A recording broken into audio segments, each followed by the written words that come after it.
খিচুড়ির সম্বন্ধে নতুন করে কি আর বলবো। খিচুড়ির স্বাদ ও গুণের সঙ্গে আমরা সকলেই পরিচিত, কিন্তু এখন শিখে নেব মাংস দিয়ে কিভাবে খিচুড়ি রান্না করতে হয়। জয়িতার রান্নাঘরে এই রেসিপিটা শেখাতে উপস্থিত আছেন শেফ শর্মিষ্ঠা দে। নমস্কার শর্মিষ্ঠা দে। নমস্কার জয়িতা।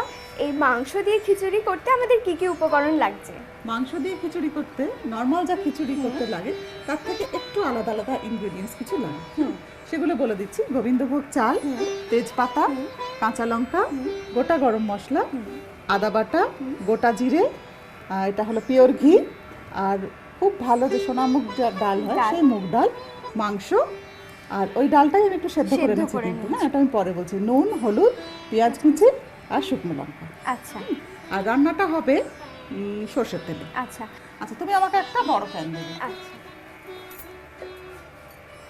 আর খিচুড়ির সময় জানো তো চাল আর ডালের প্রপোর্শন হয় 1:1। আচ্ছা। 1 কাপ চাল দিলে 1 কাপ ডাল দিতে হবে। হ্যাঁ, এটাকে অন করে দাও।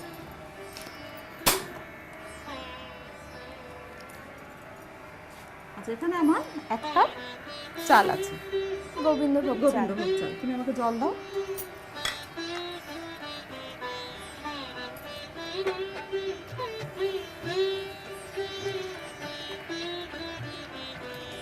জাস্ট চালটা সেদ্ধ হোক, তাই না? তুমি আমাকে আর একটা প্যান দেবে আর খুন্তি দেবে। এখানে যে চালটা সেদ্ধ হচ্ছে এর ভেতরে আমি দেব নুন আর সামান্য হলুদ। আচ্ছা, দাও আমাকে নুনটা। কতটা পরিমাণ নুন দিচ্ছ?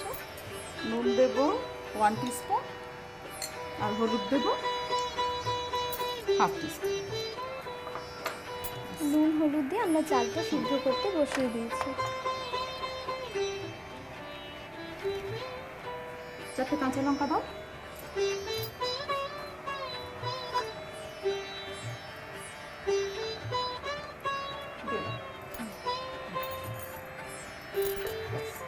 ঠিক আছে।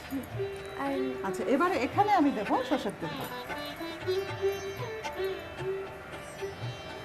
দেখো কতটা পরিমাণ। ব্যাস, আমি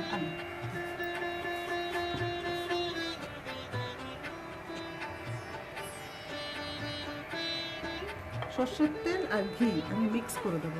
আচ্ছা ঘিটা দাও। আচ্ছা, তোমাকে কি ওটা ঢাকা দেওয়ার জন্য কিছু দেবো? ঢাকা দিতে হবে না, ওটা মার উঠে যাবে। আচ্ছা আচ্ছা, এখানে আমি 2 টেবিল স্পুন সরষের তেল দিয়েছি আর 2 টেবিল স্পুন পিওর ঘি দিয়েছি।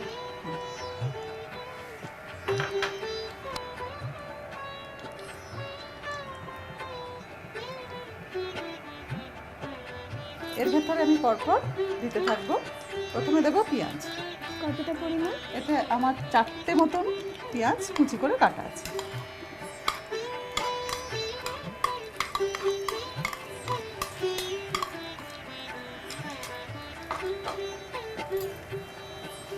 তুমি দিতে থাকো, আমি নাড়ছি। আচ্ছা, তুমি নাড়ো। তারপরে দেবো আমি 4-5টা তেজপাতা। আচ্ছা। দেবো আমি 3-4টে শুকনো লঙ্কা। শুকনো লঙ্কা।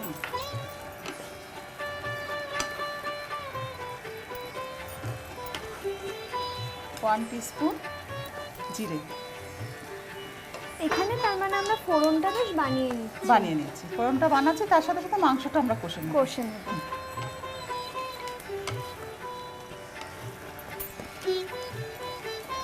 আচ্ছা, ওই যে আমি চাল সেদ্ধ করতে দিয়েছি তার সাথে আমি একটু আদা দিয়ে দেবো।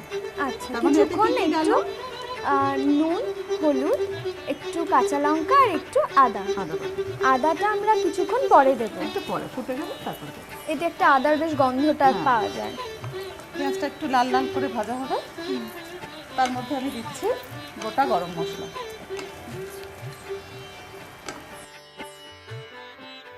তুমি কি খিচুড়িটা একটু মিষ্টি মিষ্টি খেতে চাইছো? না, যেভাবে মাংসের খিচুড়ি করা হয় মাংসের খিচুড়িতে সেভাবে। মিষ্টিটা খুব একটা হয় না, এমনি ভুনি খিচুড়িতে কিন্তু বেশ মিষ্টি করে।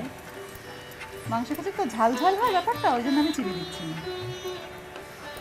আচ্ছা, ওর সাথে সাথে আমি মাংসটা দিয়ে দিচ্ছি। মাংসটা এখানে খুব ছোট ছোট পিস করে কাটা আছে, আচ্ছা। মানে বটি কাবাবের মতো কাটা আছে। বটি কাবাব করে যেরকম ছোট ছোট পিস করে কেটে ঠিক সেরকমভাবে কাটা আছে। মাংসটা আমি দিয়ে দিলাম। আচ্ছা, এখানে এই যে ডালটা আমি সেদ্ধ করে নিয়েছি এটা কিন্তু হালকা খোলায় ভাজা ছিল আগে, আচ্ছা, একদম লাইট ফ্রাই করে তারপর ওটাকে সেদ্ধ করা। সেদ্ধ করা। আচ্ছা, এই রান্নাটায় এই যে ঘি দিলাম আমি, পুরোপুরি ঘিতেও করা যায়, আবার একটু সর্ষের সরষের তেল দিয়ে? মিশিয়ে দিলে আর একটু ফ্লেভারটা একটু অন্যরকমের হয়। চালটা মানে হাফ সিদ্ধ হবে কি? হ্যাঁ, হাফ সিদ্ধ হলে তখন ডালটা দেবো। ডালটা দেবো। ডাল দেবো আর ওই মাংসটা দিয়ে দেবো। মনে হয় সিদ্ধ মোটামুটি হ্যাঁ, হয়েছে। চালটা সেদ্ধ হয়ে গেছে, এবার আমি ডাল দাও। ডালটা দিয়ে আর ততক্ষণে তোমার একটু জল লাগবে কি? দেখে নিচ্ছি।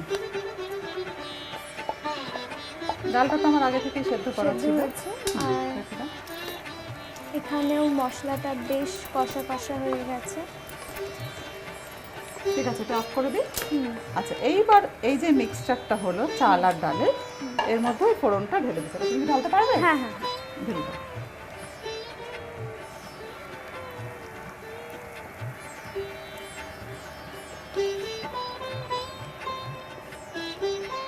ব্যাস।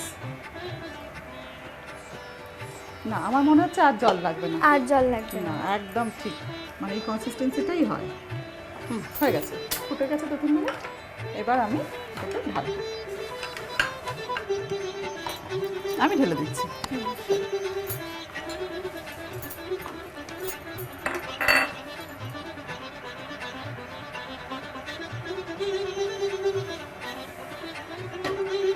আচ্ছা, ওপর থেকে একটু ঘি ছড়িয়ে দিই, গন্ধটা খুব সুন্দর আসবে। খুব সুন্দর আসবে।